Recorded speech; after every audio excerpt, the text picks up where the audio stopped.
ठीक है। इसमें आपको यहाँ पर अपना रोल नंबर भरना है, जो भी आपका रोल नंबर हो, ठीक है, वो आपको रोल नंबर भरना है। आपका जैसे मान लीजिए यही रोल नंबर है 63385, है ना। एग्जाम्पल के तौर पर जो भी है वो रोल नंबर आप भर दीजिए।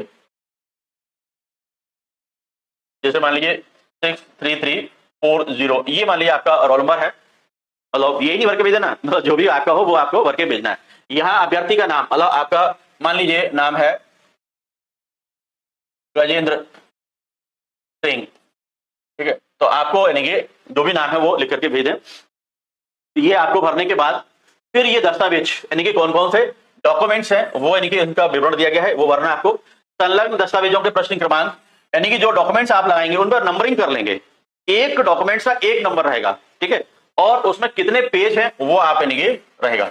जैसे उपरोक्त परीक्षा के लिए भरे गए ऑनलाइन आवेदन पत्र की छाया प्रति, ठीक है, तो आपको ने जो यानी कि आपने एग्जाम दिया था उस एग्जाम का ऑनलाइन जो फॉर्म भरा था वो आपके पास में उसकी वो रखी होगी, क्या प्रिंट आउट निकला रखा हो, ठीक है, तो प्रिंट आउट से यानी कि देख करके आप उसको यानी कि मतलब प्रिंट आउट वो लगाना है आपको। यदि नहीं है तो आप यानी कि पहले ऑनलाइन फॉर्म भरा होगा तो वो उसका आपने शेव कर रखा होगा, तो वो आप निकलवा के उसको यानी कि एक फोटोकॉपी उसकी लगानी है, ठीक है। तो इसमें यानी कि प्रश्न क्रमांक 1 से 1 तक, मतलब ये एक ही है तो प्रश्न क्रमांक 1 हो जाएगा, यहाँ पर एक नंबरिंग कर देना उस पर, है ना, जो आपका डॉक्यूमेंट्स रहेगा उस पर, ठीक है। कितने पेज है, एक पेज का है तो यहाँ एक पेज लिख दीजिएगा, ठीक है, इस तरीके से। तो उपरोक्त परीक्षा के लिए भरे गए ऑनलाइन आवेदन पत्र की छाया प्रति, आप समझ गए होंगे कि जो आपने ऑनलाइन फॉर्म भेजा था उस ऑनलाइन फॉर्म का फोटोकॉपी आपको भेजना है, ठीक है। चलिए अगला है उपरोक्त परीक्षा के प्रवेश पत्र की छाया प्रति। जब आप एग्जाम देने गए होंगे तो आपको यानी कि प्रवेश पत्र यानी कि वेबसाइट से आपने डाउनलोड किया होगा, वो प्रवेश पत्र यानी कि आपको परीक्षा हॉल में लेकर के पहुंचे होंगे, तो वही आपका यानी कि प्रवेश पत्र की फोटोकॉपी, आपको ओरिजिनल नहीं उसकी फोटोकॉपी, ठीक है, वो आपको ले जाना है। तो क्रमांक मान लो जो आपका, मान लो इस पर नंबरिंग आपने 2 की है तो यहाँ प्रश्न क्रमांक 2 हो जाएगा, और एक ही है तो एक यहाँ पर संख्या आ जाएगी, इस तरीके से आपको भरना।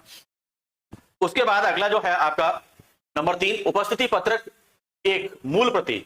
उपस्थिति पत्रक आपको कहां से मिलेगा, आप सोच जाओगे कि उपस्थिति पत्रक ये कहां मिलेगा, तो ये आपको यानी कि वेबसाइट जो है, वेबसाइट की आपकी